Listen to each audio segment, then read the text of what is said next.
And we're going live. We're live with another episode of BS Busters. I'm joined by Jewel, who will introduce herself. Welcome, ladies and gentlemen, boys and girls of all ages. Welcome to the BS Pusters We're Annually going live. Podcast of August 1st. I am Joe Writer, We're Elon live with Minstar, another episode of BS and Busters. I'm Ubisoft joined by has Jewel, flushed some who trash will down introduce the herself. toilet, though, it still needs cleaning. Yeah, it's still pretty shitty. Um, And of course, the owner and proprietor of BS Busters, Mr. Red Fox himself. that's right. So let me get into it. Um, so essentially, this has been a very interesting week. For those of you who are unemployed, you probably got some bad news that your Oh unemployment's been God, cut off. For don't remind me of some of that. for those of you for those of you who are not unemployed, congratulations. um,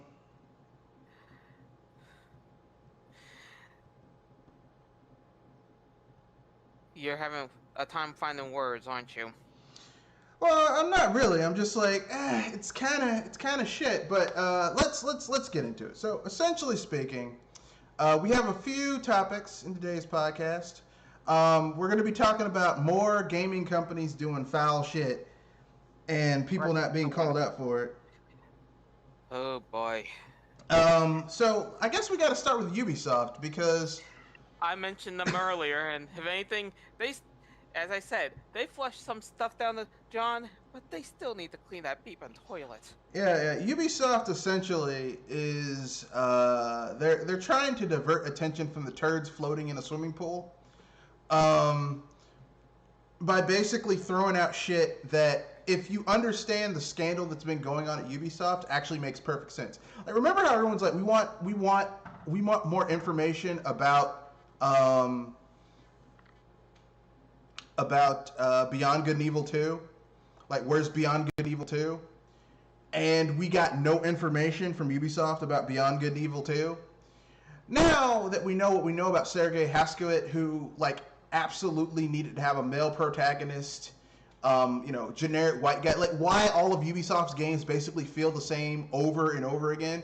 Like, you play one Ubisoft game, you played all of them. All of them are open world. All of them have a male protagonist. All of them have these same. They don't really go into fantasy or sci-fi. It's basically the same. Everything's the same, just with a different coat of paint. Well, it makes sense as to why we haven't heard shit about Beyond Good and Evil 2, because the first Beyond Good and Evil had a female protagonist, a strong female protagonist, and we can't have that shit in the sequel. So I'm pretty sure he squashed that game. Like, all you got was that little concept art trailer, and they were like, okay, that's good enough. Yeah, makes me wonder, how did this guy not be ran out of town again? Because a lot of the games that he made a lot of money, and he was friends with Yves Guillemot. Even being friends with Yves Guillemot doesn't give you that much protection, does it? Yeah, if you make money. Listen. Friendship is only so much. The only time that Sergei Haskowit was asked to he wasn't asked. He was given a chance to resign with his golden parachute after he fucked over so many other people. Was because he made money for the company. See, here's the thing. We want to live in a world where evil is punished, where evil is not rewarded.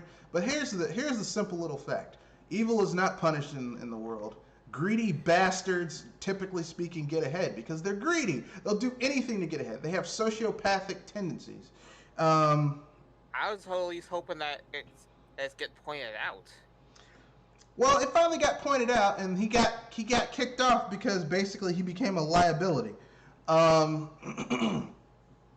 and I don't know what the class action lawsuit laws are in France and all these other countries, but I'm pretty sure in some other places where this shit happened, Ubisoft could get their asshole sued off for hiding this and burying it for years and years and years using a class action lawsuit.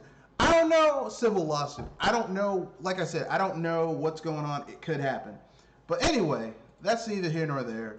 So essentially, Ubisoft, as a way to throw a bone to people who've been waiting for this game for years, They are apparently worked out a deal with Netflix to make a Beyond Good and Evil 2 movie.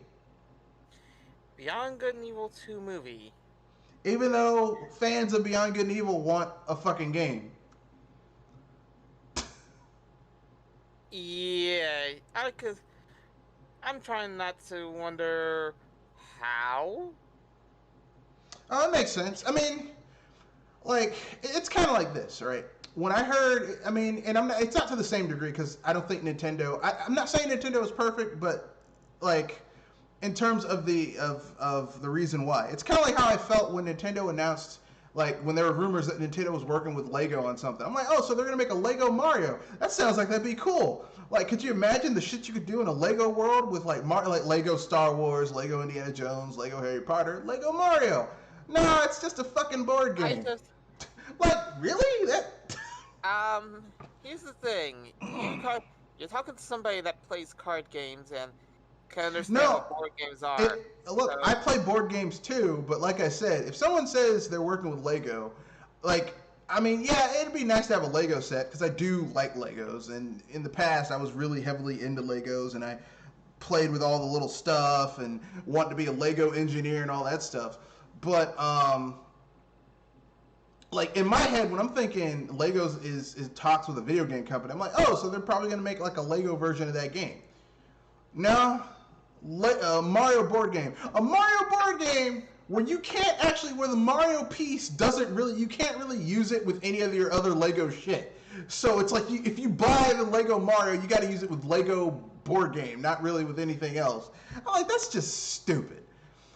But that's just me. Excuse me, but I have to disagree with you to a point that if they pull it out right, then this would be brilliant. And if anything, it might inspire more Lego Mario in a different manner. Well, I mean, I would go with the video game first, just because, like,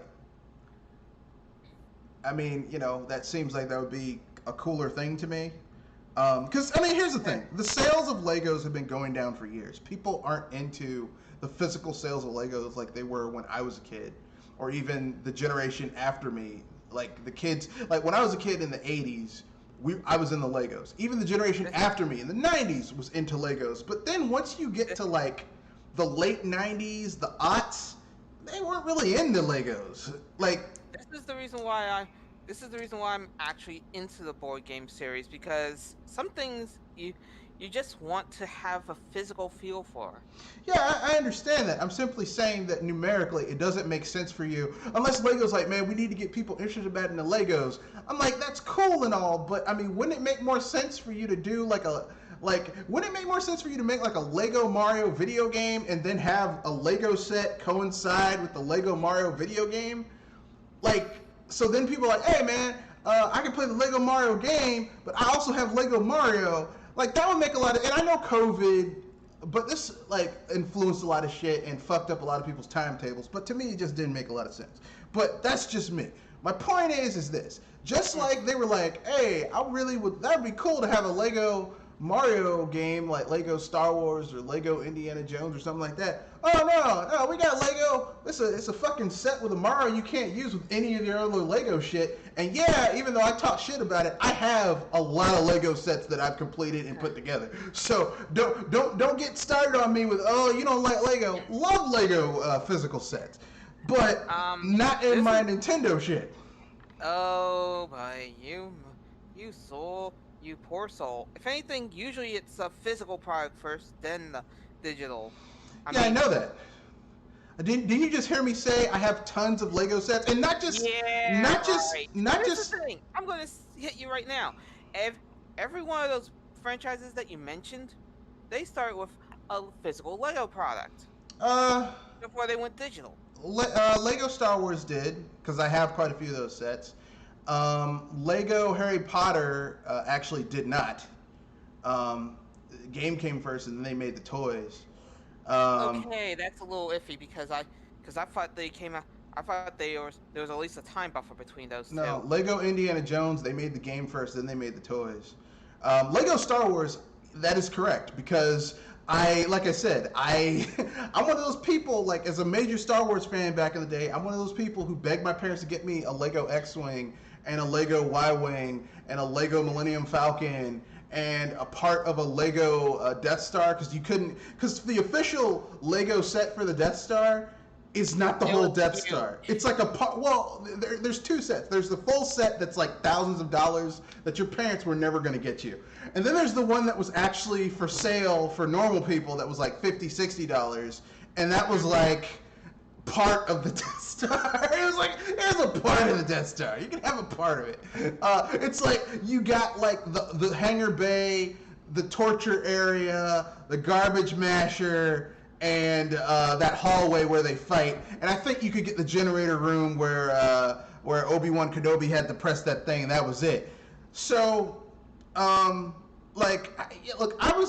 listen, I had all those sets. I destroyed a few. I lost a few of them, but my X-Wing, my Millennium Falcon, my Y-Wing, I still have that. So I get it. I totally do get it. But on the other end of the spectrum, just like I said, your expectations did not meet the reality of the situation. But here's the thing. That's like, I don't really give a shit either way, okay? But there are people who were really, really, really into Beyond Good and Evil. I'm not one of them. I played the game. I thought it was okay. Like, for me, Beyond Good and Evil felt like them doing a rip off of Legend of Zelda, Wind Waker. It really does feel like a rip off of Legend of Zelda, Wind Waker. I'm not surprised, but if anything, it could have been worse. Even I could. What, Beyond Good and Evil? Yeah. I mean, look, if you're gonna rip off a game, ripping off Legend of Zelda, like most of the games I've seen that rip off Legend of Zelda, it's not a bad game to rip off. Like Darksiders rips off Legend of Zelda. It's not a bad game. Beyond Good and Evil rips off Legend of Zelda. It's not a bad game. There's nothing wrong with ripping off Legend of Zelda. My point is that the people who act like Beyond Good and Evil is this really like innovative, oh my god, it's a Wind Waker. Except you have a female main character, and guns. It's like a techno-futuristic, Europunk world. Like there's nothing. It's not like, oh my god, this is so unique. It's like, It's not unique, but if anything, it's fun. I thought that's the part I actually thought about.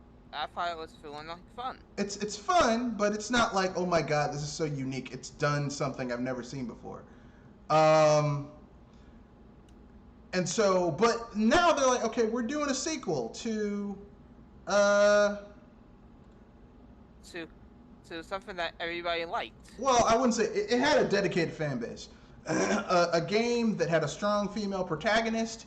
And they're going to do a game that doesn't pick up after, because Beyond Good and Evil ends on a major cliffhanger. There's like this major shit that happens at the end of it. I was going to say, that bad of a cliffhanger? It's basically the main character is essentially left in a precarious situation that has been, it's kind of like how Mega Man Legends, Rock Volnut's been on the moon for years now. That's basically what they did to Shell. From Beyond Good and Evil. And instead of making a sequel to that game, they make a prequel, because that's essentially what Beyond Good and Evil 2 is. It's a prequel to the first Beyond Good and Evil, which is stupid. Why would you make a prequel instead of a sequel? But then I find out that this piece of shit, Sergei Haskuit, who's the guy who basically, the reason why all their games started to feel the same and had diminished roles for female characters and all that shit, this fucker. Look, I bet that game isn't even being made. I bet they just put together that fucking trailer to shut fans up and just said, well, we don't, fuck them, and then did their own thing. Now, do I have any evidence to support that supposition? No, but... I was about to say, you're more likely to find $1 million. I have no evidence to support that supposition. I have no way to confirm or deny my belief that that's what the dude did. But if he did it, would you be surprised? Do you really want me to answer that? No, I'm just saying, it's a rhetorical question. Would anyone really be surprised if this fucker did that shit? Like buried a game? I mean, because we've already heard how he buried a King Arthur first-person RPG from Mike Laidlaw, the guy from BioWare. Like, all these awesome games just got buried because of this fucker. So, you know, it's really hard for me to be like, oh, well, they're not that bad. Yeah, as I said, you really want me to answer that question, because there's a lot of people that say, we believe you. So at this point, I cannot in good faith trust anything Ubisoft does. I can't do it. I already have enough distrust with them thanks to Uplay. Well, I mean, look, listen. Every company is trying to create their own ecosystem for online distribution. Sony has the place. Even Nintendo has their fucking thing. So everyone's doing that now. That's the wave of the future. Hey, why should we pay? Why should we let other people get a cut of the money when we can get it all to ourselves? I'm not against that. That's just. I was gonna say, if you have your own ecosystem and as in your own game system, I can understand that.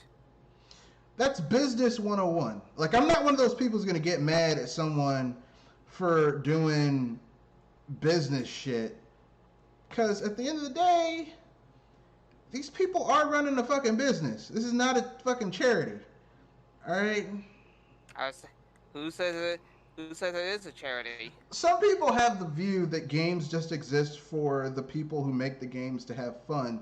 But the thing is that these people are running a business. This shit is not there. Oh, I just want to have fun. No, this shit's about money. Okay. A lot of people don't understand that. They think, oh, well, you know, it's a business. I mean, it's a business. Though, if anything, there's such a thing as ethical business. That is true, but, I mean, let's keep it real. Most businesses today don't give a fuck about ethics. They're all about that bottom line. So, my point being is that, you know, my point behind all of this is to say this.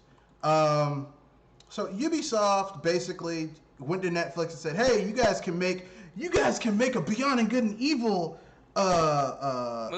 movie. I don't give a fuck. I'm sorry, I really do not give a fuck about a Beyond Good and Evil movie.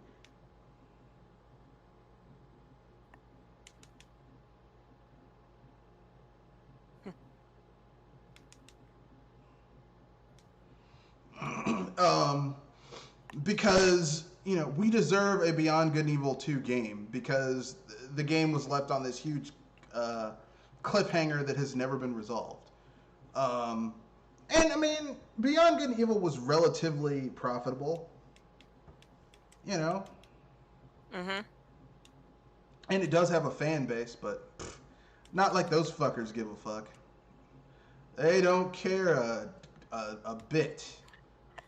Hey, some people do care, but not Ubisoft, no. Like, I was about to say, some people do care, but it's like trying to find a needle in a haystack. I don't know about that, but fuck them. I'm done. So,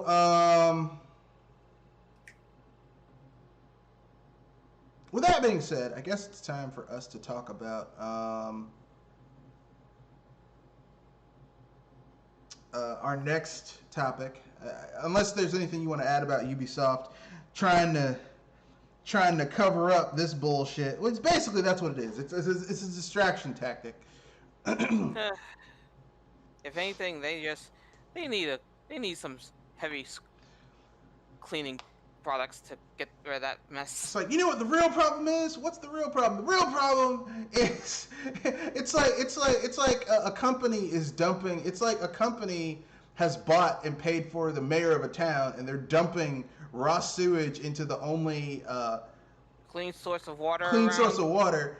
And instead of people talking about that shit, they're like, you know what the real problem is? Gay people, transsexual people going to the bathroom. No, I think the real problem is you dumping raw sewage into our only drinking water. That's the real problem. I don't give a shit about someone going to the bathroom. I was about to say, what the hexadecimal? Why are you? That's it. Why are you trying to distract people from the real problem? That's basically what Ubisoft is trying to do. Don't believe all this shit. They're trying to garner goodwill with people because they fucked up bad. And I don't think it's gonna work. Because Beyond Good and Evil, while it does have its fan base, is not a big enough game where people are gonna really give a shit about it. To that point. Zero. Because I'm going to let you on a dirty little secret. I haven't watched that fucking Konami game. I mean, that Konami Castlevania thing. I watched the first season. I was like, this is trash. And I just never came back. Speaking of Konami. I actually got curious about it because it made me wonder, what the heck were some people on when they made this? Yeah, well, it's just cheap. Like, here's the thing. We already have a template on how to make a dark, gritty, vampire-based anime. Game? No, anime. I mean, movie. Oh, okay. Anime. It's called Vampire Hunter D and Vampire Hunter D Bloodlust. We already have a template for how to do this shit. And if you can't even get to that level, I mean, the first Vampire Hunter D has an okay story, but the animation's kind of shit. Bloodlust has great animation. Now, of course, Konami wasn't spending that type of money. No one was spending that type of money to make that level of animation for a fucking Castlevania anime. I understand that. But the fact that you could have the first season of Castlevania, the anime, and you couldn't even have iconic Castlevania music in the shit, no bloody tears, no Dance of the Holy Man, no Vampire Slayer. Like, that's just stupid. Makes me wonder who was the one that pitched that idea? You know, it's kind of like how I was playing Breath of the Wild. I'm like, where's the iconic epic Legend of Zelda music? Well, it's in there. It's atmosphere. That doesn't count. Where's the iconic Legend of Zelda music? Was it in there at all? It's like atmospheric. You have to find it. Like, you know how you play Twilight Princess? I'm gonna use Twilight Princess as an example because it's really obvious in Twilight Princess. Like, you know how in Twilight Princess you rescue your horse and Link fights that guy on the bridge, and then like he saves the kid, and he's like he has that epic moment where the sun's coming up and Epona rears up and it plays that iconic dun dun dun dun dun. You get none of that shit in Breath of the Wild, okay? Because it's atmospheric and that's cinematic. I don't play video games for them to be like fucking movies, okay? And just in my news feed of all things, are you gonna go over Star Citizen? Yes. In that case. That is the free topics section. So anyway, speaking of bullshit, because you know that's what we do here in BS Busters. We talk bullshit and then we bust it, because people are allowed to do that. People are allowed to bust bullshit whenever they feel like it, and that's how I bust bullshit. I see it and I'm like, oh, that's some bullshit. Let's kick it down a flight of steps. Yeah, be sure that nobody's in the way. Nah, man. No one's in the way, but shit needs to be kicked down a flight of steps. So anyway,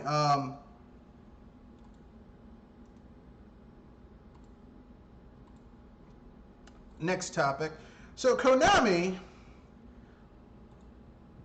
these greedy bastards at Konami. So Konami is releasing a Please tell me it's a Castlevania. No, they're releasing a gaming PC called the Ares Spear. Now, when I first heard about it, I thought, you mean Ares Spears from Mad TV? No. Okay. No. I'm trying to wrap my head around this, because I think the last time somebody from a third party tried to get into the console business, I think it was the Pippin. Oh no, this is not a console. This is a PC. This is a gaming PC for people who want to get into esports. Now, here's the problem with I'm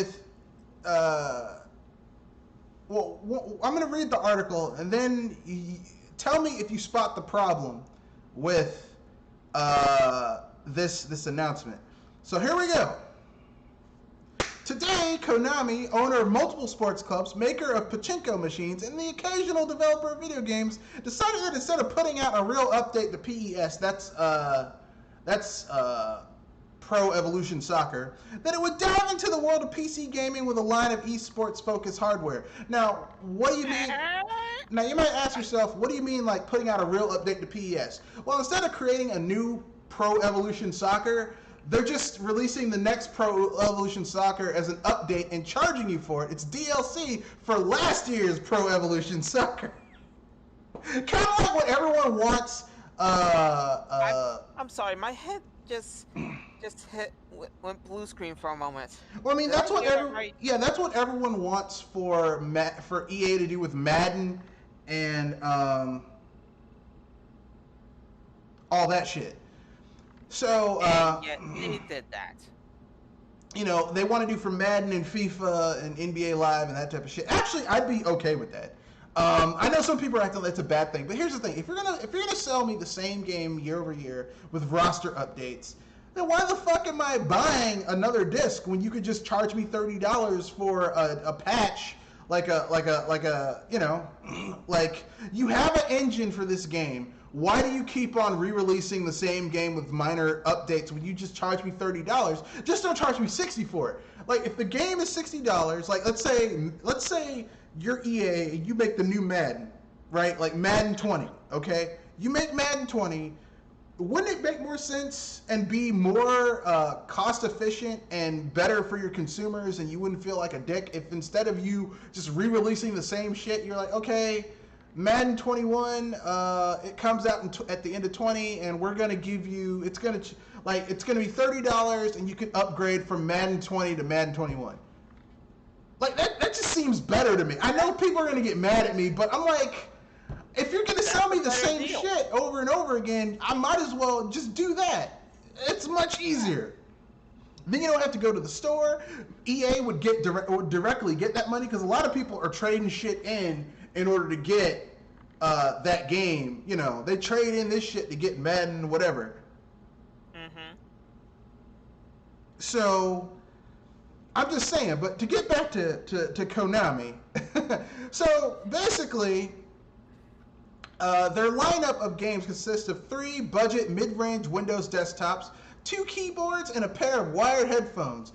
Now, the wired headphones have no built-in mic, and Konami's new Ares Spear line, which stands for Advanced Revolution of Esports, sort of exemplifies the current state of Konami's business. Instead of creating something original or unique, the Ares Spear lineup appears to be a half-hearted effort to diversify its business and cash in on a trend by cribbing off the designs of its competitors. What's potentially even more frustrating is that every device in the Ares Spear line appears to be wildly overpriced. While it's quite possible that things like exchange rates and taxes are responsible for some of the Ares Spear's inflated pricing, it's hard to imagine anyone seeing these products as a good deal. Now, let me give you some of the prices.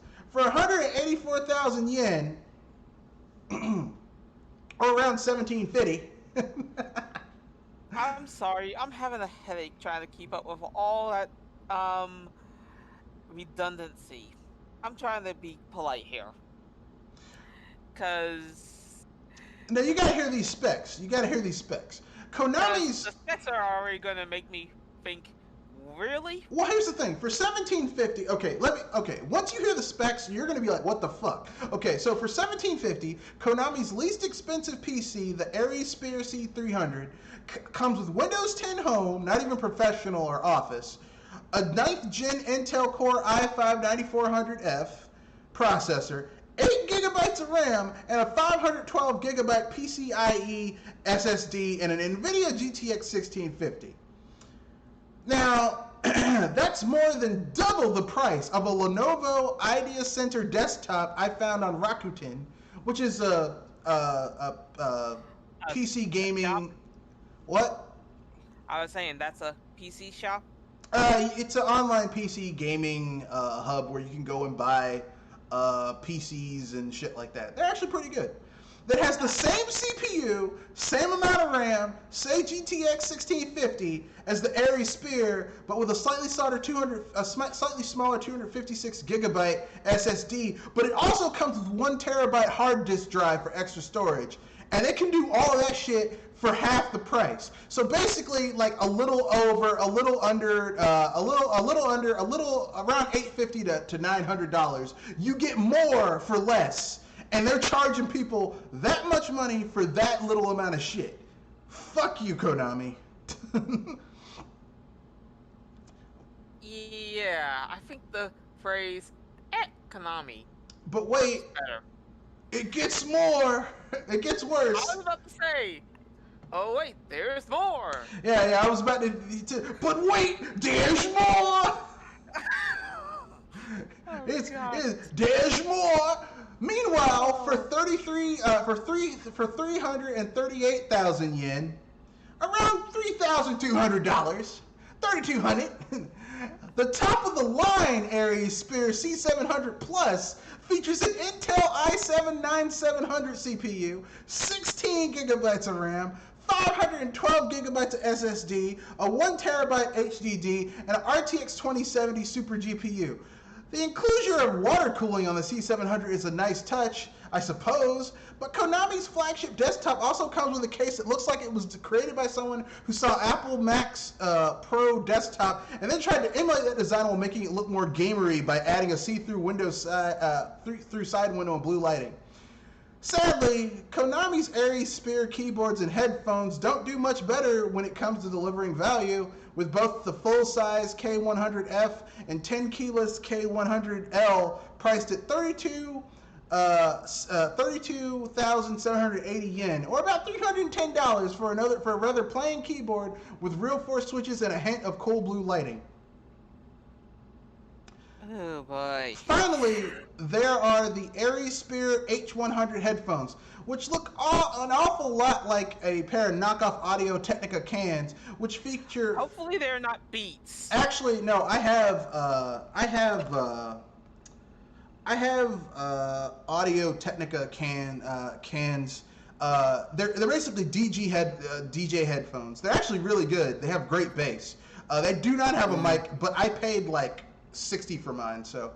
And let me guess, they charged you over $200 for those. No, I got mine for $60. I was saying that the people at Konami are charging over $200 for those. No, they're charging for the H100s. It's only 19,580 yen. It's only 185. These motherfuckers. 19,580 yen is around $185. Oh, that's crazy. That's crazy. No. I thought it was I thought it would be over 200. No, they threw people a bone. They're like, oh, we can't do that. I mean, we can't make a decent Castlevania game, or we canceled a mobile Castlevania game that no one was fucking asking for because no one wants to play Castlevania mobily. And we made a Contra game where the sole thing you do in Contra, shooting enemies, is made difficult by having your guns heat up and you have a cooldown point, which is just fucking stupid. But that's neither here nor there. The thing is, if you want to get the microphone and headphone setup, all you have to do is buy yourself a nice pair of headphones and a decent microphone, because when you buy a headset plus a mic, there's usually they're shit. They're shit. Yeah. Like everyone's like, man, I got Bluetooth this, Bluetooth that. I prefer wired headphones. I prefer a wired mic, because Bluetooth is nice if you're not doing anything but listening to music. If you're listening to music, Bluetooth is great. But if you have to communicate over Bluetooth, it's a motherfucker. Don't do it. Oh yeah, Bluetooth mics are awful. No, not just mics. Just Bluetooth in general for communication is not good. Bluetooth, if you're like, okay, like when I'm at work And Bluetooth is great for audio, as in listening. Yeah, that's what I'm saying. Like when I'm at work and I'm in the back, when I'm at work and I'm in my office in the back, crunching numbers, doing orders and shit. I will have Bluetooth earbuds in and listening to some of my favorite jams over Google Play or Spotify or whatever. And I'm just listening to it, and it's great. But if you have to talk to someone through a Bluetooth, through a headphone combo or a Bluetooth mic, it's trash. I experimented with it, and I'm gonna admit that it wasn't the best of experiences. Yeah. Bluetooth really like. Are we at Bluetooth 3.0 at this point? Or is it 4.0? I think we're near Bluetooth 4. Yeah. Basically, Bluetooth has another 2 gens to go before it's going to hit that point where it's comparable to wired. So, but anyway, Kenoshi, you're a computer guy. Tell me if these specs sound good for what you're paying. So for $1750, I'm converting the yen. From Konami, you can get an Aries Spear C300, which comes with Windows 10 Home, a 9th Gen Intel i5 9400F. Wait, how much money? How much? $1750. $1,700. Yeah, $1,750. It's $1,750. You can get when it comes with Windows 10 Home, a 9th Gen Intel i5 9400F. 8 gigabytes of RAM, a 512 gigabyte PCIe SSD, and an NVIDIA GTX 1650. What? Yeah. That is way too much money. Yeah. The asking price is retarded. What are they thinking?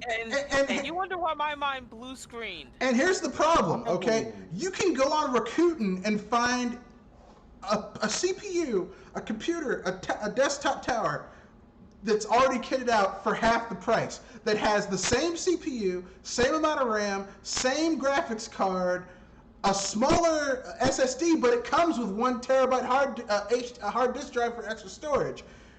Yeah. Konami is just, this is the mark of desperation. Because here's the thing. Wow. Japan got shut down too, and people aren't going gambling. People aren't using pachinko machines. So guess what? They ain't getting paid like they used to. Yeah. Holy crap! You're asking for not even a 9600, a 9400. But not even the K variant. Only 8 gigs of RAM, which is barely serviceable. I mean, it's serviceable, but and here's the thing: they call this a gaming PC for esports gaming, which means they're doing like esports. Unless you're talking like the StarCraft people. Most of the shit they're doing is like quick twitch reflex type shit. You need a good graphics card. You need a lot of RAM. But anyway, here's where it gets worse. Here's their top of the line. Here's their creme de la creme, the best of the best. For $3,200, that's right. For $3,200, their top of the line features an i7-9700 GPU, 16 gigabytes. Wait, stop there. They're not even giving you a K variant? They're not even giving you an i9. How the fuck are you not giving someone an i9 for 3? Okay, let me put it this way. The i7 is bad enough, but they're not giving you a K variant for overclocking? No. Look, let me put it this way. Not even for that. Look, listen, okay? If you are charging someone over $3,000, $3,000 will get you a nice gaming PC that has like an i9 in it. Now, you will have a nice, as a matter of fact, let me go look this shit up right now. Yeah, I'm gonna admit, I may not know computers like you two, but if anything, hearing some of those prices and then it sounds like some bullshit, don't it? Yeah. Even I could tell that is mind-breaking BS. Okay, I'm just gonna go to Amazon. I'm gonna do Rakuten. Rakuten. Okay, Rakuten. Okay, Rakuten. Please tell me they're cheaper. No, I'm just gonna look at some of their prices for their higher-end gaming PCs. That's all I'm doing. I know. As I said, I hope to stars that they are cheaper there. Because I'm not sure if I could take another hit of hearing how expensive that is. Well, I mean, for what you're getting, it's a joke. So let's look at because I'm gonna use the same benchmark. So let me search. Find the search bar. Damn it, man! Trying to find this shit, pissing me off. Okay, gaming PCs. I'm gonna do gaming PCs. I'm just gonna use I'm gonna look at Office Depot. Actually, no, no, fuck that. I'm not gonna use Rakuten. I'm gonna use Amazon because Amazon's a big company that has a lot of reach, and it's like everyone can do this thought exercise as well. So let's look at gaming PCs. Gaming PCs. Okay, let's see. I'm gonna do Intel i9.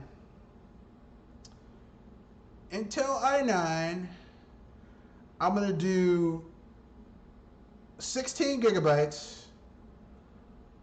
I'm gonna do 1 terabyte of hard drive space. I'm gonna do dedicated graphics card. Okay, so essentially, for the most expensive PC I can find, let's see, what else? Shit. The most expensive PC I can find on the first page is $2,600, and it comes with a Intel i9 99000K, an NVIDIA GeForce RTX 2080 Ti 11 gigabyte, a HyperX 16 with a HyperX 16 gigabytes of RAM, a 1 terabyte SSD, VR ready, Windows 10 Home.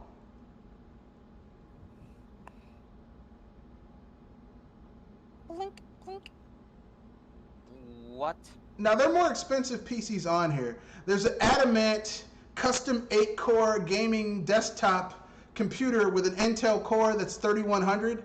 Actually, no, this is perfect. Check this shit out. I'm looking. Here, you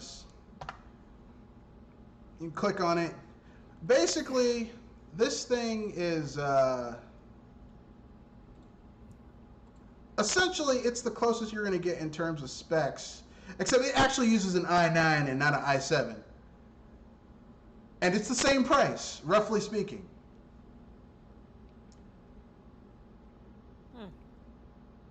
Actually, it looks pretty badass. I'm not gonna lie. It's got a key so you can lock the hard drive in so people can't get into the case. It's got liquid cooled CPU. It's got drive bay so you can put in SSD slots. This is insane, bro. Really, this makes my computer look like a little bitch. I'm okay with it because my computer does what it needs to do when it needs to do it. It does what it needs to do when it needs to do it. But think about this shit, man. This is like a very high tier gaming PC, whereas the shit that Konami was pushing. So how many gigs of RAM does it come with? And 16 gigs. What's the graphics card? It's RTX 2070. Oh jeez. It's not even 2080 Ti. Yeah, I mean everything about this says Konami desperately wants to sell. Like literally, it's a Yeah, it's a 2070 Super. It's a RTX 2070 Super GPU. So basically, this is them getting a lot of second tier shit and slapping the name Konami on it and saying buy it because it says Konami. And Konami ain't like that. Konami doesn't have that type of reach anymore. If they continue to make good games, maybe, but they don't make good shit anymore.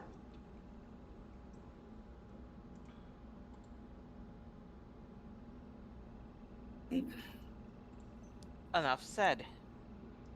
So basically, my point is this. Man, that's some bullshit right there. I was about to say, Konami, you just created a big load of it. Well, I mean, Konami's been full of shit for years, but this is pretty bad. Pretty bad. So with that being said, what are your guys' thoughts about Konami fucking up yet again? I think it's terrible. What do you think? Oh God! You know what I think? I'll tell you what I think. I think that Konami was like, I think Konami is hurting with the economic downturn. Because here's the thing. Konami makes a lot of their money with pachinko machines and gambling and shit like that. People aren't going to casinos right now. Okay, I mean, if people have jobs... Time to go for a casino. If people have jobs, they are not... If people have jobs, they're holding on to them. If people don't have jobs, they're saving their money. They ain't going spending money out frivolously for shit like that. And Konami is hurting. They're hurting. People aren't, they own sports clubs and gyms. People aren't going to sports clubs or gyms because they're afraid of getting this shit. They're not even trying to bet their money when they could be betting their lives going out right now. Yeah, so, you know, people are staying their asses home. People are staying their ass home. Okay? People are staying their ass home and trying to stay safe. They're hunkering down. They're buying a lot of beans, frozen meat shit that they can stash away. People are fuck Goya. People are staying safe. And you know what? I thought maybe it was just me, but I went to several stores around me, like Walmart, Shoppers, Safeway, Food Lion, Wegmans. And there's like piles of Goya shit. Hispanics aren't buying their shit. Hispanics are like, fuck you. And you're going right past them. I'm like, God damn. I'm like, I don't know how you can be a CEO of a company that Hispanics buy a lot of your products and you support a president who hates Hispanics. That's weird. But, you know, hey, man, you opened your mouth and said that in public because you're stupid. Enough said. Yeah, look, I ain't gonna let my politics stand in the way of my money. I'll tell you that much right now. But anyway, so with that being said, yeah, I mean, I don't know what to say. Except they fucked up. With that being said, let's keep it moving. So yeah, Konami got desperate, and they're chasing a trend that was hot like 3 years ago. See, their new CEO is the guy who basically said we can make money with mobile games, but the bottom is falling out of the mobile gaming market. So, like basically, like they aren't making money off of mobile shit like they used to. And this worldwide pandemic has basically halted that shit. So now they're like, we need to make money somehow. I know, gaming PCs. Because when people think gaming PC, they think Konami. But with that being, sorry, what? When I think gaming PC, I think CyberPower. I think Alienware. Alienware back in the day. Alienware now is overpriced bullshit. I said Alienware because I remember Alienware of the past. Yeah, back in the day, Alienware was really like, oh yeah, they got it. But Alienware now is overpriced bullshit, really. I know some people are going to get mad when they hear that. Oh, how could you say that?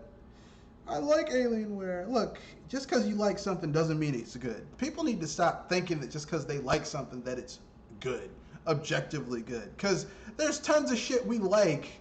Like, I mean, you know, occasionally, yeah, I don't like McDonald's, but occasionally I will get a hankering for a Big Mac. Okay? And look, when I eat that Big Mac, I'm like, man, I'm enjoying this Big Mac. But that doesn't make a Big Mac good. Just because you like something doesn't make it good. Yeah. Okay? Drug addicts really like them drugs. Them drugs ain't good. So, anyway. So our next topic is the difference between gaming journalists and influencers. So essentially, I saw... Oh, this one is what I was asking you about before. Yeah, this is a topic from Dragon Swords 15. He basically said, linked a video from DC, who basically, he's a YouTuber, small YouTuber. Small as in, like small compared to the YouTubers who have 50, 100,000, millions of subscribers. He's only got 10,000 subs, which is still way bigger than my channel. So if he's small, I'm a fucking minuscule mini bite. I'm a flea. But anyway, so basically, his big thing is that he was talking about how gaming journalists / influencers versus gamers, and he was using as an example that, you know, there are gamers who were saying that Halo Infinite looks like trash, and then there are gaming journalists / influencers who are saying, no, it reminds me of the old Halo, and I like it. What are your guys' thoughts on that? I'm sorry. Who the Hades are saying that again? Because... Well, I don't know exactly. I know there's some people who are saying that Halo Infinite looks like trash, and then there's some people who are saying Halo Infinite like reminds them of the old Halo. I'm one of the people who says it reminds me of the old Halo. It reminds me of Halo, playing Halo on the original Xbox. Like, it looks like an up-res version of that game, okay? Because Halo was never really a graphical tour de force until, I want to say, Halo 5. Halo 5 looked pretty good, but Halo 4, Halos 1 through 3, those weren't, like, really pretty games. And I'm okay with that. Yeah. Like, I'm okay with Halo not being pretty. I mean, I would rather Halo be fun than pretty, but, like, apparently, like, the only way these games can get people into them is if they're pretty. Which, I mean, basically that was his argument, is that, like, why are people defending these terrible graphics where a character, Craig from Halo Infinite, that character had that alien that Master Chief pistol whipped, who just had this look on his face like, why are you doing this, bro? Like, I didn't even want, is this really worth it, Craig? You can find the meme on the internet, Craig from Halo Infinite. So, I mean... Like, where do you think there's an issue? I have a stance, but I don't want to put mine out first. Does anyone have any thoughts on that argument, on that dichotomy? Well, I say that depends what sort of... go ahead.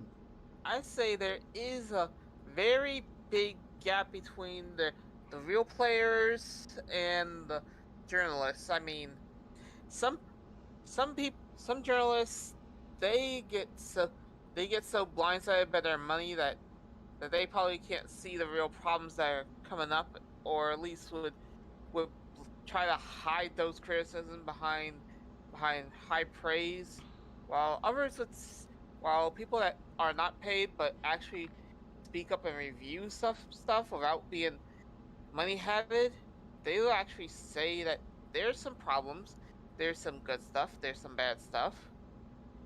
At least I could hope for that.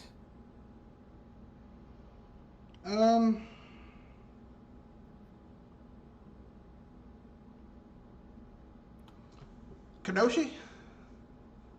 I think there's a difference between influencers and reviewers, but, you know, the problem with influencers, you know, I don't really think there is that much of a difference. because a lot of these influencers get paid off too, like reviewers can. Yeah. Sometimes they're compromised. Yeah. Well, I mean, okay, go ahead. I'll state my stance after you. And then there's the average Joe gamer who has to actually buy these games, who actually has to buy these games and aren't given a copy. Like a lot of the reviewers and a lot of the influencers. And I don't even know where the term influencers come from exactly. It's just a fancy way of saying that someone is so popular that that they can move things around. That what they do influences what other people do. It's kind of like trendsetters. Yeah, it's basically a fancy. It's a millennial way of saying this person's a trendsetter. Kind of like how Little Richard influenced a lot of he was an influencer for a lot of the later pop culture icons who came after him, like Prince, Michael Jackson. You can't help but see the influences of Little Richard and James Brown on how they danced and how they performed and shit like that. So, same thing. Except they don't call them trendsetters. They say, "Oh, they're influencers." Which I don't know. I'm sorry. Sounds like you're giving them more power. Yeah, it's not a good word because it sounds toothless and needless. But I'll give my opinion. I can see where he's coming from and I can understand his ire, but I also realize that these people, this is their job, right? Like, and I know people like Shadow Fox from Shadow Fox Infinite. He's like, well, people need to pay for their own review copies, which I disagree with, because if you're reviewing something, you are like, if you're a film reviewer or a book reviewer, you don't have to buy the book you're reviewing, or you don't have to pay for a ticket for the movie you're reviewing. Once you reach a certain level of status, you're given that link and you get to watch it or read it, and then you write your review. I have to worry about you if that's the case, because when you're being provided some things, people are going to be expecting better reviews from you, like as in highly more favorable reviews. Well, I mean, that's where advertisements and shit come in, and that's why you need to have. That's why media needs to be free, and even if you are paying for an advertisement from this, that's where journalistic integrity comes in. Like, if you call yourself a journalist, then this company may have paid for a huge ad in your paper, but guess what? If they're doing shady shit, you need to write about it, because that's where, like, the first rule of journalism is you have to search for the truth. That's the first rule of journalism, to search for the truth. If you are trying to search for the truth and the truth leads you someplace that hurts your advertisement partner because they're doing shady shit, I'm sorry, like, you just got to do it. You got to take that hit. The thing is that a lot of these people, they're not journalists. They're influencers. They're someone who's getting paid to they're someone who is basically either they're getting paid directly by the company or they're getting access to games early, and that in turn drives people to watch their videos so that they can get paid. This is their money. These people aren't going to fuck up their money. Like, they're not going to fuck up their money. People aren't going to fuck up their livelihood. There are very few people who will fuck up their livelihood because it's the right thing to do. And unfortunately, and here's the thing, at the end of the day, Halo Infinite is, that's not a hill that I'd be willing to die on. I'm not going to sit there and draw a line in the sand, because at the end of the day, it's subjective, because I'm one of the people who saw the reveal for Halo Infinite. I'm like, it's a pretty good looking game. Yeah. Like, I'm not like, oh my god. Like, here's the thing, okay? We're at the point now where the types of jumps in graphical fidelity, even from generation to generation, are so minuscule and so small that it's just not, it's not like, oh my god, this is, Like, you're not going to be hyped up and, oh my god, this is the most gorgeous game ever. Like, really? Most of the prettiest games we've seen weren't the most gorgeous, okay? These days. Let's just keep it real. Most of the games we've seen that have come out, what's the prettiest game you've seen this gen? Ooh, boy. And when I say pretty, I don't mean a graphical art style. I mean the one that had the best graphics, not because of art style, but literally this shit is gorgeous.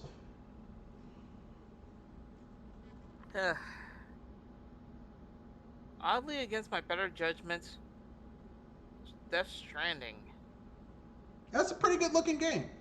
It's fucking, I don't know what's going on, but it's gorgeous. Yeah. Now, here's my question. Was Death Stranding fun?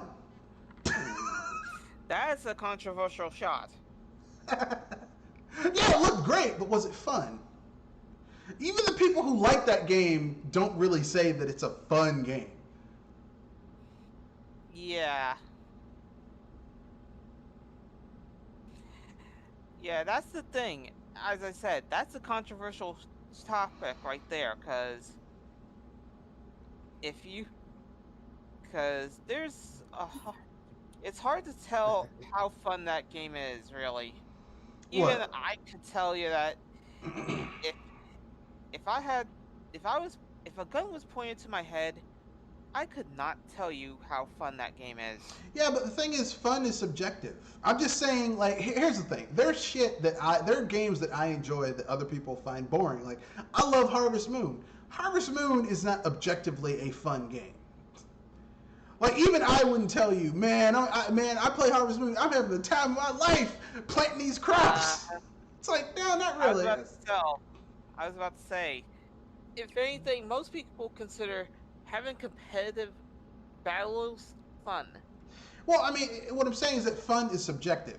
Graphical fidelity, like what some people may consider to be gorgeous, I consider to be Like the prettiest game I saw this gen, in terms of just pure graphical fidelity, I'm gonna have to say it's I've seen. I haven't played this game yet. Is the remaster of Crysis. That game looks fucking gorgeous, but here's the thing. If you're going to play Crysis, why the fuck would you want to play it on a system where the game is compromised? Because Crysis back in the day was a title that was designed to push your PC to its limits. Matter of fact, when Crysis came out, even the best PCs at the time on the market for like average consumers could not play that game at its full potential. Everything in that game had a shadow property. Yeah. Nobody's ever seen something like that. And here's the thing: it took two graphics card generations, two PC gaming generations for graphics cards to hit the consumer market to where an average Joe Blow gamer could play Crysis the way it was meant to be played. Now, here's the thing, okay? I know people always like graphics don't mean anything. I have seen Crysis played at its max settings with all the bells and whistles and the gravity effects and the particle effects. That game is fucking awesome, okay? It is awesome. Like, normally, graphics don't matter. Have you played Crysis on max settings on a PC? Yes? Then don't tell me graphics don't matter at all, okay? Yeah. The meme has for years, and it's been a meme for years. Can it run Crysis? Yeah. Can it run Crysis? Yeah. Because that's how powerful it is. And like I saw, like everyone's like, yeah, man, Crysis is coming to the Switch. Are you gonna get it? No. Why would I want? Why would I want to? Like, here's the thing, okay? Why would I want to play a handicap experience of one of the most graphically intensive games ever created? If anything, I could at least agree with you that the Switch may be a strong console, but it is not that strong. Not for those types of games, no.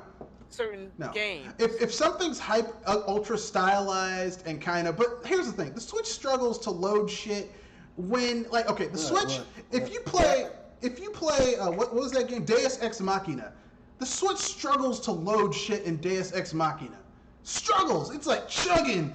Enemies are coming at you. It's chugging to keep up with that shit. I'm gonna be honest with you guys. I was playing Divinity: Original Sin on the Switch, and there was a point, and you know where this point is, when you're on the ship, and and Dallas and her minions are coming after you, and the battle starts. And it's chugging the load. It's chugging. It's chugging. I mean, like, here's the thing. Okay, I was playing Paper Mario Origami King. Every time you save the game, the system pauses. Every time you start a battle, it's struggling to load the arena you're fighting in. Like, what type of bullshit is this? And everyone's like, yeah, man, I can play Skyrim on the go. Skyrim is not a graphically impressive game, but why the fuck would I want to play a version of Skyrim that's been handicapped to the point to get it to run on the Switch? Why would I want to do that? What?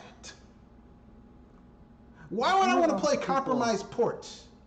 I don't know why anybody would play Skyrim on any console for that matter. It's like, why the fuck would I want to play? Why the fuck would I want to eat frozen pizza when I can actually order out? Like, for the same price. Like, well, I mean, for $20, I can order a pizza that's fresh and hot right out the oven, or for $20, I can get a frozen pizza. Why the like? I was gonna say, a frozen pizza that's $20.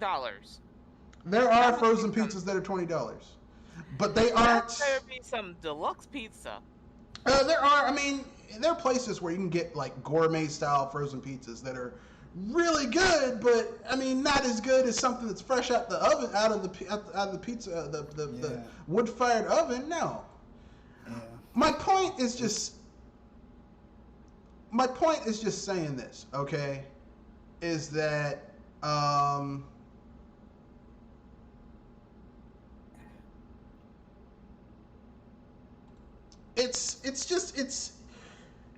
my point is this, okay? The argument is like everyone's making it's an either or. It's not an either or argument, okay? The fact of the matter is that some of these people, this is their job. This is how they make money, okay? And they're not going to fuck up their paycheck for integrity reasons. Because here's the thing, it's not an integrity issue for them. This is how they make their money. They're not now, if you're a gaming journalist, if you're like Jason Schreier, if you're someone who's trying to paint yourself as a journalist, then you have to be fair and balanced, or you should try to be fair and balanced with your coverage. But the thing is like, we live in a world where people trying to be fair and balanced and search for the truth doesn't really happen that often. People have biases. Everyone has biases. Everyone has leanings. Everyone has certain shit they prefer over the other. I'm a Nintendo gamer. The first console I buy every gen has been a Nintendo console. Every single gen, my first console is a Nintendo console. It's been that way for years, okay? For years and years and years and years, the first console I would get every time, Nintendo console. Then I would get a PlayStation, and I always had my PC, okay? It's been that way for years. I have never bought an Xbox. Never have I owned an Xbox. And here's the funny thing. Everyone's like, you should get an Xbox. I have a Windows 10 gaming PC. I technically already have an Xbox. Yep. And considering that Microsoft is putting all their first-party shit on PC anyway, yeah, I have an Xbox too. So I have all the consoles at this point, technically speaking. I have a Switch, I have a Wii U, I have an Xbox, I have a gaming PC that runs Windows 10, so it's an Xbox. I have a PS4. I have everything. The only system I need to get next gen is a Nintendo one and a Sony one. If Sony doesn't fuck up, because they might fuck up, and then it's gonna be like, I don't need you either. Yeah. Sony looks like they're gonna fuck up this next gen. So, yeah, I'm not very confident. I know people are like, yeah, we're getting the PS5. PS5's the way to go, but I don't know. I mean, for your wallet, I mean, here's just for budgetary reasons. If I had to get a next gen console, if you put a gun to my head and said, which are you gonna get, Xbox, the Sexbox or the PS5? I'd get a Sexbox, because the Sexbox gives me more bang for your buck. Because you spend $120, you get access to hundreds of games that you can play any fucking time you want. Plus, you get that huge library of games. That's a better deal to me than what PS5 is doing with their fake ass backwards compatibility. They're like, yeah, you can do this. I would rather have backwards compatibility with a PS5 than, you know, whatever the fuck they're offering this time. I don't know. A better SD drive. I don't know. I don't give a fuck. But anyway, so yeah, the argument that gaming journalists and influencers need to tell the truth, like in that movie Concussion with Will Smith, tell the truth, and people getting mad about it. I'm like, look, as far as what's his name goes, like the way I feel about it is like this, okay? Halo Infinite doesn't look bad to me. It doesn't look great. When I saw it, I'm like, oh, this isn't next gen. But here's the thing. I think this game was designed to be a cross-gen game. I think this game was designed to be on the Xbox One and the Xbox, the Sexbox. And the reason why is because Breath of the Wild is a cross-gen game. It was designed to be on the Wii U, and then it was ported over to the Switch. Okay, I think this game began life on the Xbox One, and when Microsoft saw the Xbox One failing like it was, they're like, we'll make it cross-gen. And I'm not going to get mad at them about that, because wasn't Halo 2 cross-gen? If I remember correctly, it was on the Xbox, the original Xbox and the 360? It was, you could play it on the Xbox and the Xbox 360. Yeah, if I remember, it was a cross-gen game too. So, I don't know, people are like, oh, it needs... I'm like, look, man, as long as you're playing Halo, you get Master Chief back, it's Halo, it looks like... The art style looks like it's a throwback to the Xbox One generation, which, here's the thing, okay? Halo, people are always like, man, dude bro, Halo was dude bro. The first Halo game looked dude bro on the surface, but there was a lot of funny shit going on in that game. Like when grunts were getting their ass kicked and they try to suicide you, and the noise they'd make when you shot them. Ah! You know, it was like Halo was making fun of the dude bro genre in the first game. It became dude bro because of Xbox Live and all those fucking dude bros are playing it. But it wasn't initially a dude bro game. So, I mean, look, calm the fuck down, chill the fuck out, and stop acting like little bitches. Little bitches. It's like Little Debbie, but it's a cake. Would you like some little bitches? No, I'm good. I don't want any little bitches. Stop acting like little bitches and get over it. Shit. Yeah. People keep on acting like little bitches. Oh, I can't do this. Man, shut up. Always acting like little bitches. Oh, I can't do this. Whiny ass little bitches. Yeah, and hardly any of the games they showed, except I think Halo was maybe the only game, but any of the games they showed at the press conference were running at 60 frames. You know, the PlayStation 5 games, I didn't really see anything running at 60 FPS. And what's the big promise? 4K 60, right? That's the big. Yeah. 4K 60 FPS. But don't they promise that shit all the time? They're like, yeah, we'll go 4K. No, you're not. It's 1080 60 back during the 360 era. They promised it during the PS4 and Xbox One era. Everything was 30 frames per second and dipping. It wasn't solid. You want to know the only console that had steady 60 frames per second? Thus far, the only console that thus far has had steady 60 frames per second, because even the Switch dips. Actually, there's only two consoles that have had steady 60 frames per second gameplay with games that were meant to be 60 frames. The GameCube, the Wii, which is just a Super GameCube, and the Wii U. The Switch has games that have frame rate dips. No, it's not a surprise, because the GameCube was designed to be 480 60 frames per second. Steady 60 frames per second. It was designed to be like that. It was made from the ground up to have that level of fidelity, and that's what made that console such a badass. The GameCube was a powerhouse of its time. It was way more powerful than people gave it credit for, and people got mad. They're like, oh, I can't. Whiny little bitches just getting mad because people didn't like their shit. Yeah. Bunch of whiny little bitches. Yeah, I just called a whole bunch of people whiny little bitches. I don't know why people hated the GameCube. That was a fucking awesome console. Because it looks like a lunchbox and the small discs. Okay, I can understand the small discs, but the the small discs were kind of easy to lose because I've lost GameCube discs. I have. Shaka. No, you can, because here's the thing. When you're young, you don't think to keep the cases for everything. So then you just have these raw discs, and then shit gets moved around. You move from point A to point B. It's easy to lose discs. I'm not happy about it, but the shit happens. I was able to keep up with it. It's hard to keep up with all that little shit. But anyway, you know, but anyway, as I was saying, yeah, the GameCube, 480p, 320 to 480p, 60 frames per second. Solid. Which is why certain games on the GameCube, the definitive version of certain games is on the GameCube. Like, the best version of Tales of Symphonia is on the GameCube. That game on the PlayStation is 30 frames per second. And it's 320p.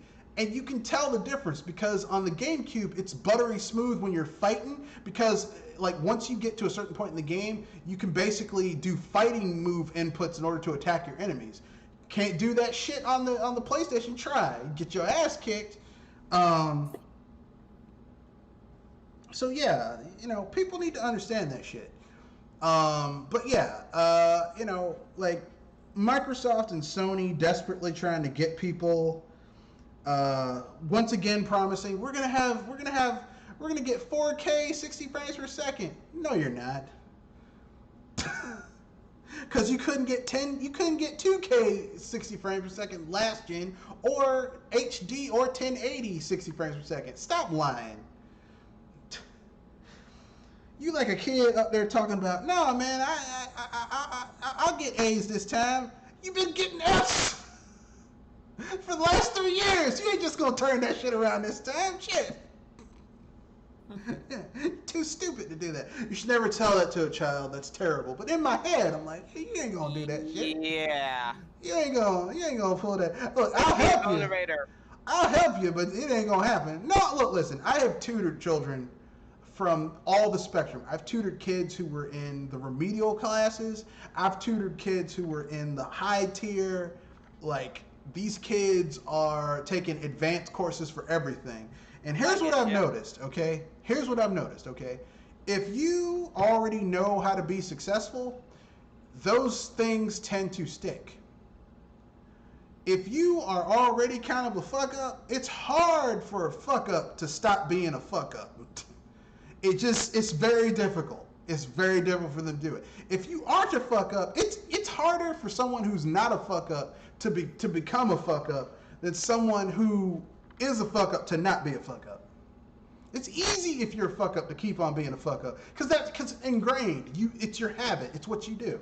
You know, if you're used to not doing your homework, if you're used to skipping class, if you're used to mouthing off to people, it becomes a part of your routine. And, you know, humans are creatures of habit. So if you have bad habits, you need to break them. And it's hard to break a bad habit, but you can do it if you become conscientious of it and actively fight against it. If you actively fight against a bad habit enough, you can break it. But you have to be aware of it first. And the problem with all these companies is they always, every generation, like Kenoshi said, they promise, hey guys, we're going to have high def 60 frames per second. No, you're not. You might have high definition. You ain't going to have 60 frames per second.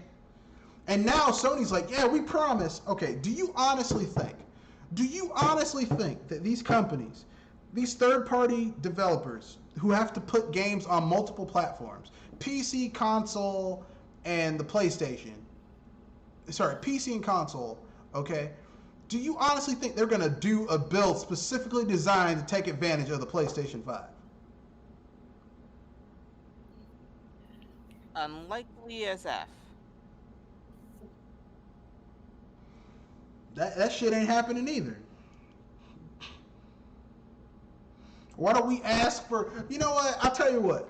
I'm gonna stand outside and hope a bag of money falls out the sky and lands in my front yard. And I guarantee that shit'll happen before a third-party developer will make a game, will make a multi-plat that is designed specifically to take advantage of the full hardware potential of the PlayStation 5. I'll wait. Actually, that's gonna only happen near the very end of the PlayStation 5. No, because we're at the very end of the PS4, and they haven't done it for that either. I said if at all. So that's the only slight chance I ever see that ever happening. Yeah, that shit ain't happening either. So I know some people are gonna get mad. Oh, how could you say that?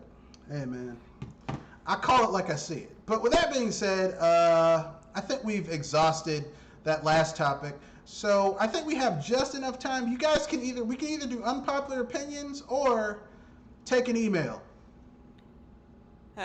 I say email. Okay then. Okay, let me open up my emails. Okay, this one comes from FunGuy07. What game do you think would be? Well, actually, let me restart that. What Nintendo game do you think could benefit from being set in a futuristic setting? I'm likely gonna get lambasted. Legend of Zelda. Man, you took mine. I said I was gonna get lambasted. I probably wouldn't be hitting somebody's bullseye. Yeah, I think I agree. I think Legend of Zelda. I think if you made a Legend of Zelda set not in a fallen not a fallen future, which is what Breath of the Wild is, but legitimately like a future where there's like technology and shit, like high tech. Because then you could reimagine everything. Like you could have Epona, but Epona isn't a horse. It's like a motorcycle. It's a high-grade motorcycle. Yeah, and the Master Sword. The only thing that would be the same, but it would be the Master Sword. But the Master Sword wouldn't be in the mysterious woods or anything like that. It would be in a museum, and it would be broken because like no one uses swords anymore. Like Link sneaks in the museum becomes a dungeon. He gets the sword. And he realizes it's broken. Like it's in the hill, and he pulls it out, and it's broken. It's like, what the fuck is this shit? Like I think that could be hilarious. Right. I was about to say the Master Sword will only be broken if it hasn't been used for eons. Yeah, that's what I'm saying. It's high tech. It takes place way in the future. The Master Sword is broken. And then, like, they have to, like, initially you're thinking, okay, this is going to follow the typical cue where you have to reforge the Master Sword. Nah, like, basically the hilt, it's just a hilt and the sword becomes a lightsaber type thing. Because it's the future. It's the future. The future is light. It's swords made out of energy, not, a normal sword. Metal. Yeah. I think that shit could work. The only way I could ever see somebody saying that the sword would never rust is if they used the ever famous Orichalcum. Orichalcum? Yeah. The mythic metal idea. I mean, like, here's the thing. I've had some, like, here's the thing. I'm going to say something to these Legend of Zelda fans that's going to blow their mind, but... Here it comes. I'm going to let you guys in on a little secret. Nintendo's little timeline and all that shit, you want to know why their timeline is so sloppy and doesn't really make sense? Because Nintendo made the shit up. They literally... I was going to say that, if anything, this is for those legend keepers. They pulled it out of their ass. You want to know why? Because fans had for years been demanding a more cohesive story. The Legend of Zelda is like Final Fantasy. It's like how Final Fantasy used to be before Square Enix fucked it up. How each story uses each game uses familiar elements, but it's its own thing, but it's set in kind of a somewhat familiar universe. And that was okay. I didn't need a continuous story. And then people were like, oh, we need a story. And then they just, like, literally, I think one night someone said, okay, put on a pot of coffee, get some beers, order some pizza. We're gonna work out a storyline. And they just threw some shit together, okay? Because literally, the overarching story... to be. The overarching story of Legend of Zelda, like the overall timeline of Hyrule Historia, is some bullshit. And Skyward Sword is trash. It's fucking trash. If that's the prequel for Legend of Zelda, that's bad because it's not a good game. Yeah, I said it. Skyward Sword is not a good game. And that story is fucking trash. I was gonna say the gameplay is alright, but the story you might wanna look into Cinema Sins for that kind of line. I said it. But anyway, yeah, Legend of Zelda would do good with a futuristic take on Legend of Zelda. I tell you what else would be a good game that had a futuristic take. A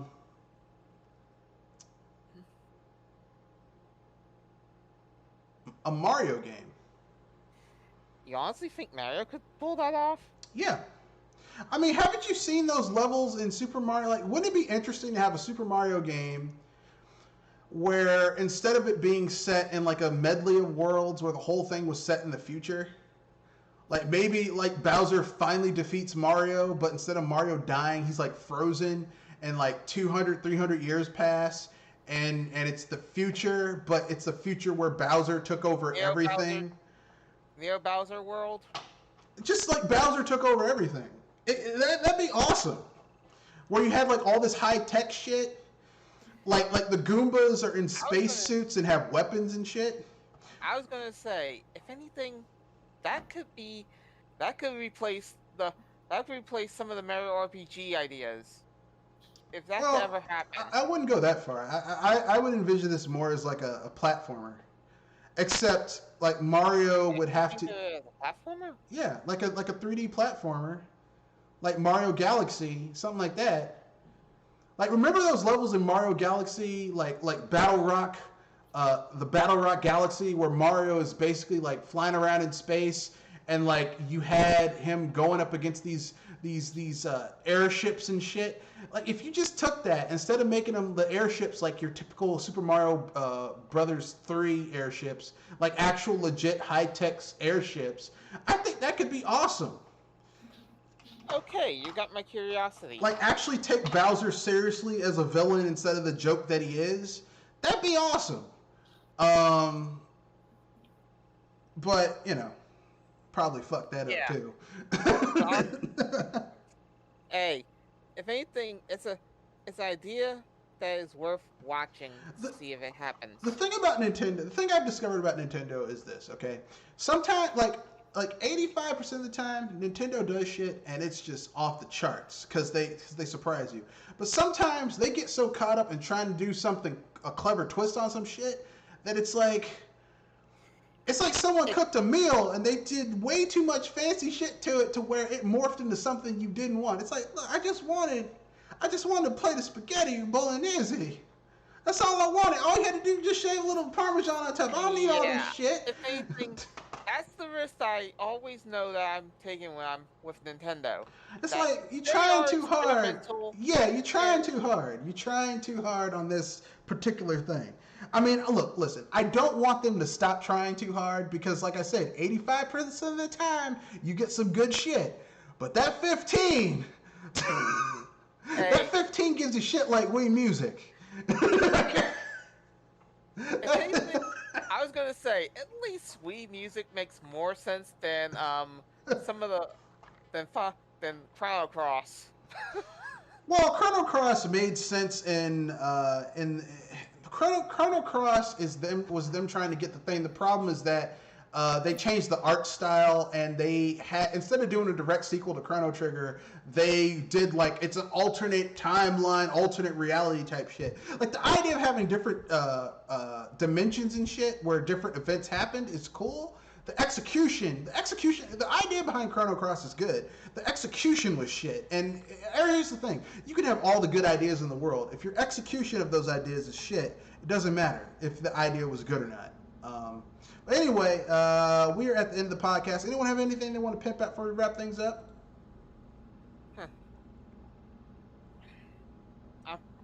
I think I'm good. What about you, Kanosh? I'm good too. All right. Okay. In that case, thank you, ladies and gentlemen, for coming to the BS Specialist podcast. If you'd like to interact with us, there's email, there's Twitch, there's Discord. I think there's more, but I'm not sure. Yeah, we got all types of shit. We got Gmail. You can reach me at mrredfoxbsbusters@gmail.com. I'm saving up some emails. We'll probably have at some point, once we get to like 20 or 15 or 20 emails, we'll have an email specific podcast. You can also reach me at Mr. Red Fox you can @ me on Twitter, Matthew Wesley at Mr. Red Fox 91. There's a link to the Discord in the description of this video. So with that being said, rate, comment, share, subscribe. Peace. Good night. And don't forget to hype responsibly. Yeah, and wash your hands. Wash your hands. Yeah. Don't be a nasty bastard. Wash your hands.